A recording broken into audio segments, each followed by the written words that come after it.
Does your idea of couples counseling involve fighting vacuums, battling hordes of wasps, and dismembering your daughter's stuffed elephant? If so, then you might be interested in a little game called It Takes Two.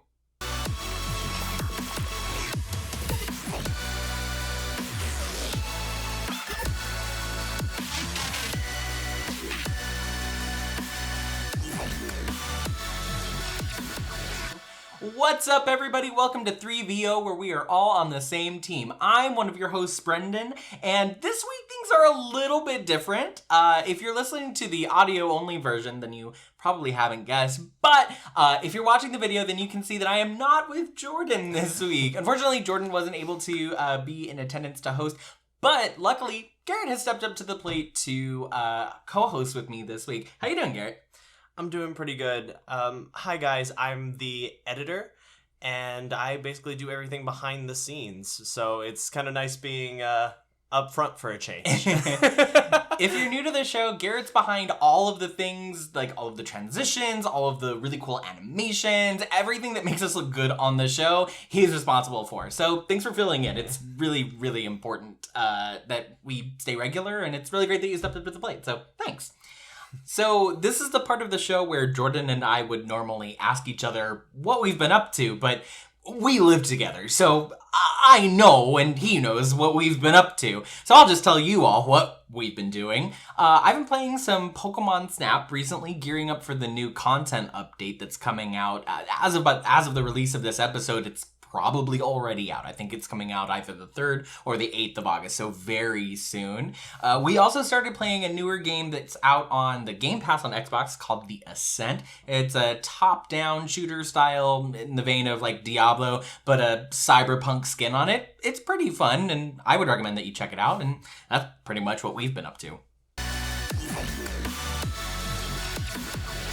So now that we've got that all out of the way, let's talk about the game that we're actually here to talk about, which is It Takes Two. So It Takes Two is a new 2-player action-adventure game from Hazelight Studios with a bit of every other genre of game thrown in there for flavor. It's quite unique in that way, but more on that later. This is the same game developer that brought us such titles that you might be familiar with, A Way Out, which is a prison escape game, and Brothers, which are also designed to be 2-player games. So this is kind of the niche that Hazelight has fallen into, is developing 2-player games that are really optimized and ideal for 2 people to sit down and either couch co-op or play online. Now the story centers around this 3-person family. It's a mom, a dad, and their daughter, and the story discusses the marital problems that they're having and how it affects their relationship and how it affects their daughter, Rose. At the beginning of the game, Rose makes a wish that her parents could be friends again, and magically they get shrunk down into these 2 dolls that she's made in their image, and now they are these animated dolls, and they have to figure out how to get back to their daughter, and break the spell that they're under. And along the way, they learn a little bit about how to fix their relationship. It's very sweet. I really enjoyed this game. It's definitely a feel-good game. It's not, there's no big twist, I would say. It's not like, it's not very hard to figure out, like, are these guys gonna fix their relationship and get back together? Like, it's very clear from the beginning. Like, that is the story we're telling here. But it's still sweet, and you still want to see it all played out. Like, at no point are you, like, bored with the plot, I would say. Oh, yeah. 1,000% wholesome. Yeah, absolutely. 1,000% wholesome. So let's talk a little bit about what I referred to earlier, being that this game is like all games. It's like all of the games sprinkled in throughout. So the main idea is that you're moving through these sections, these different worlds, much like an RPG. And in each area, you get a new power or boost of some kind, some new mechanic that you adopt, and then you have it for that area, and then it goes away, and when you arrive in the new area, you get a new kind of something. So that's how the game designers were able to put a lot of different mechanics from a lot of different genres of games into this one. So what are some of the areas or some of the abilities that stand out to you that remind you of other games? Oh, I mean, since we brought up the Diablo-esque features, there's a section when you're going through the dungeon of this cardboard castle where you get one of you gets a wizard robe, and you're an ice wizard, and then the other person gets a flaming sword with a bunch of fire abilities. It's really a whole lot of fun. There's a whole part about attraction, so of course you get 2 parts of a magnet and pushing, pulling, creating ways to interact with the world through the magnets is really fun. There's a really, really good optimization behind everything as well. Because like those magnets that you were talking about, like at no point is the mechanic not working, or is it difficult to like get past certain points or solve certain puzzles. It's very optimized, and it's not frustrating in any way. Same with like the like you were talking about the fire and ice kind of section in the dungeon of the castle. Everything up to that point in the game had been like third person, kind of like behind, like Mass Effect style, you know? But then all of a sudden you were in this dungeon, and then it went straight to top down, and we were doing like Diablo. You had like abilities, you had a supercharged ability. It was very cool. And us being, people that play games like that, we were like, oh, cool, we're in. Like, we know what's up. And again, it wasn't clunky or bad. It was very optimized, which, when you divert from what you've been doing for the entire rest of the game, maybe that could have been really bad, but it wasn't. It was very, very good. Not jarring whatsoever. It very smoothly transitions you. It gives you all of the information that you're going to need, and makes it really easy to just enjoy the game for what it is. Yeah, absolutely. And that's the thing. It's like a little treat, especially that section. But like a lot of other sections too, you come to there's the area where you're going through the tree, and you've been given, one of you gets a gun essentially that like sprays this sap, and the other person gets this match launcher that lights on fire and then blows up the sap that the other person put down. Which kind of reminds me of like, I want to say like Splatoon, or like other, third person shooters, in that way, where you're like teaming up, things like that. I'm trying to think. There's the whole section where one person gets the reverse time ability, and the other person gets the cloning ability, which they use to build puzzles and make you work together. Which was really fun, because the whole thought behind that was, one person didn't have enough time in the day to spend with the other, and then the other was like, well, I can't be in 2 places at once. And so they really used those kinds of themes to kind of help tell the story and give you these really fun abilities. Yeah, and each different section is so enjoyable that isolated, it feels like a treat, like I was saying. It's nice to just like have a section, like have a new ability, have it for a while, and then drop it and move on to the next thing. And it keeps the pacing of the game going. It makes it feel like kind of like a quick play, but it's really not. It's actually got quite a lot of content to it. Yeah, no, it definitely feels like just a bunch of small sections back to back to back, which is why it doesn't get tired very easily. No, it does not. It does not. And what's cool is, because this is specifically 2-player oriented, and each character is gifted like the different ability or what have you in each section, we totally have the ability to play through this game again, but switch characters, and then it's a whole other experience. Absolutely. Yeah.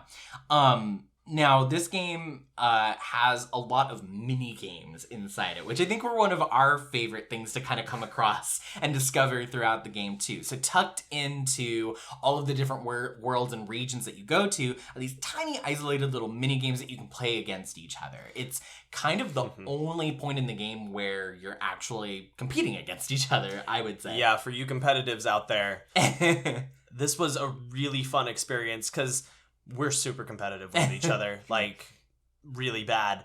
But these mini games made it so that we weren't fighting in the middle of it. It was very calm. There weren't a whole lot of stakes, but you had a whole lot of fun doing it. Mm-hmm.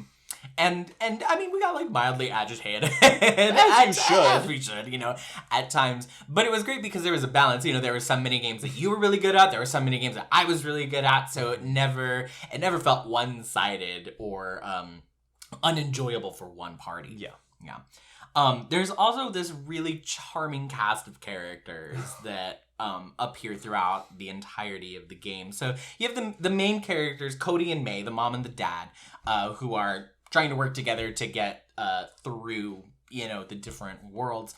You also have this love book that's come to life. Dr. Hakim's love book. Guide to Love. I think. Yeah, something like that.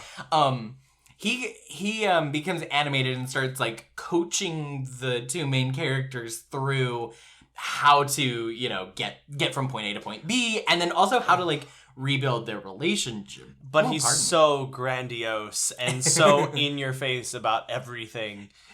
It's so quick to get annoyed with him, but at the same time, by the end of it, you're like, okay, I get it. He's trying to help. He's trying to like get them back together, and he does. He does. He's very successful, very annoying. You also have like the squirrels in the tree, these military squirrels who are in a battle against the wasps that live in the tree. Very enjoyable. You have the elephant, the aforementioned stuffed elephant.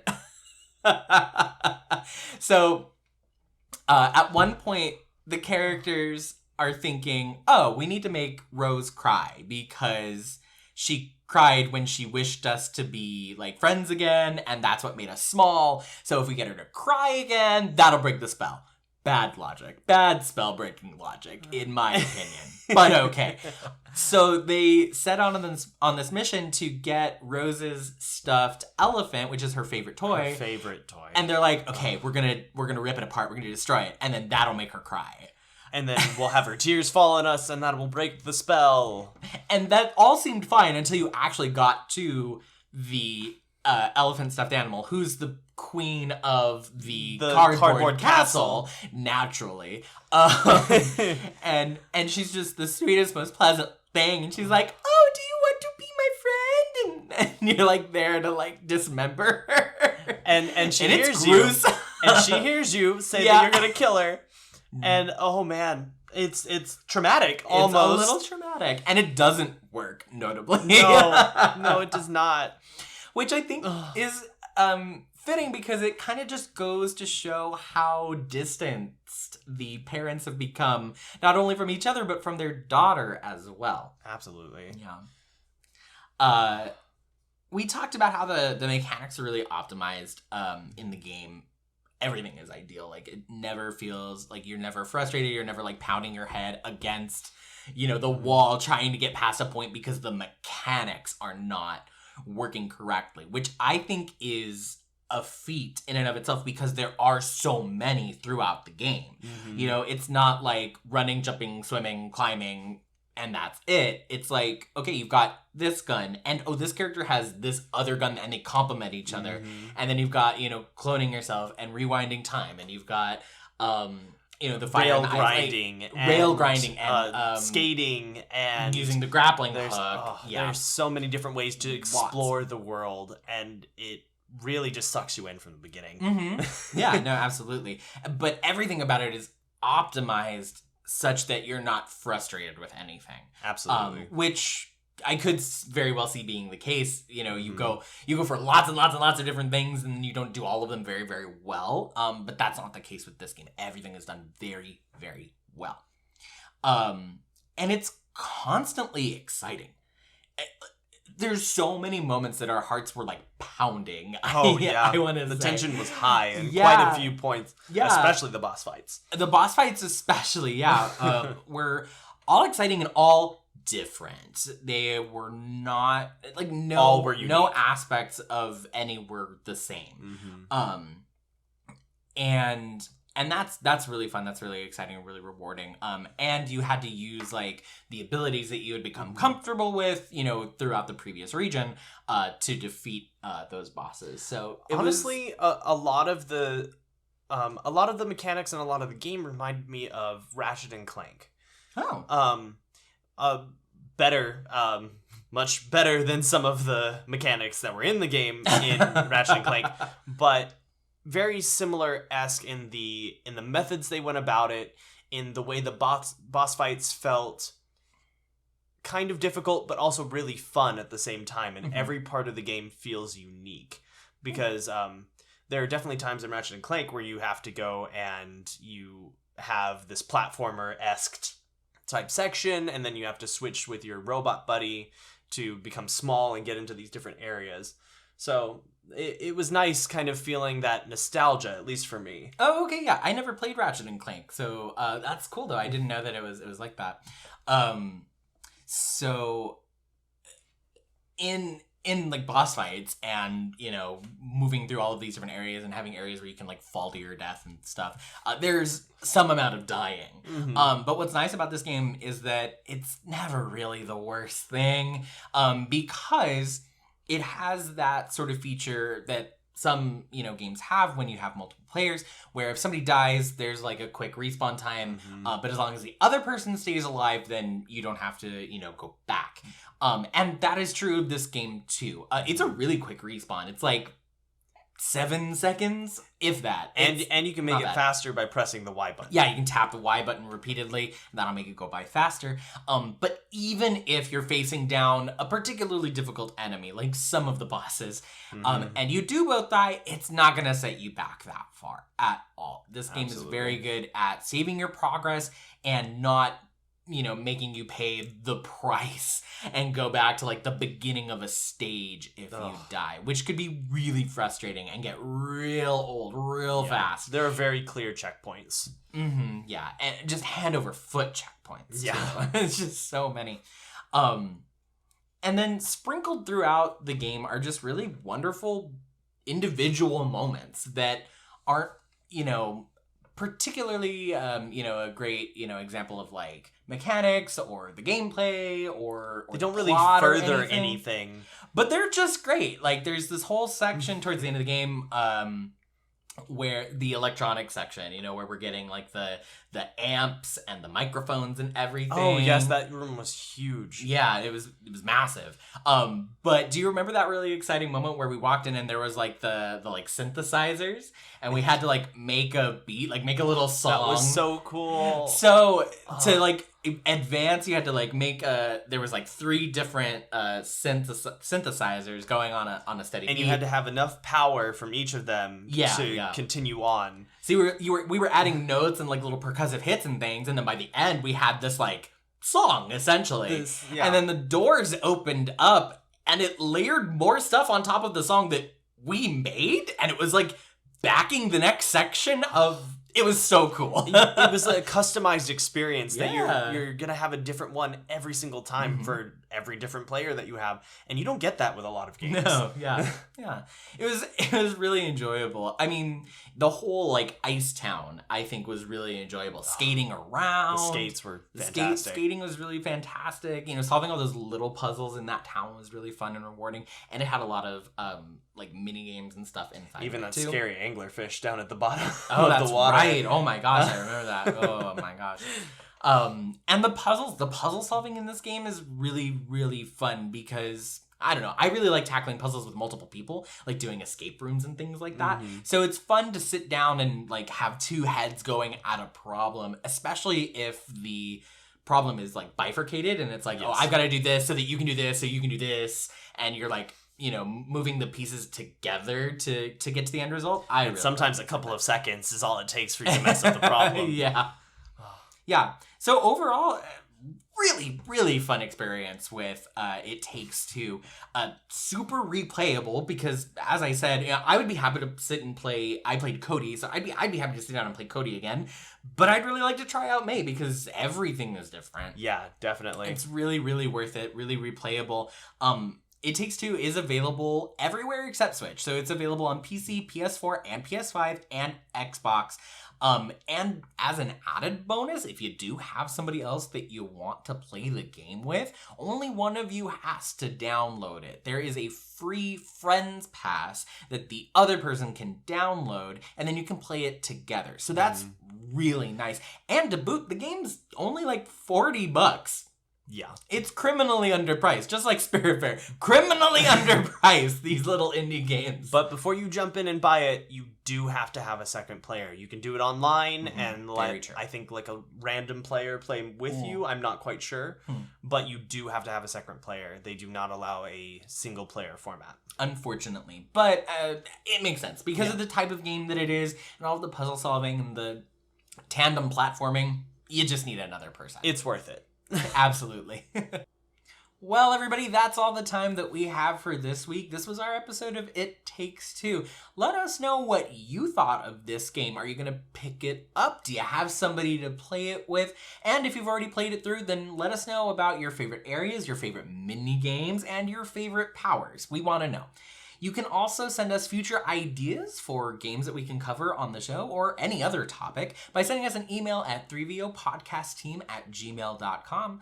And as always, you can find us wherever fine podcasts are found. And you can interact with us on our Facebook, Twitter, Instagram, and TikTok pages at 3VO Podcast. Make sure you comment, like, and subscribe, and we'll see you next time.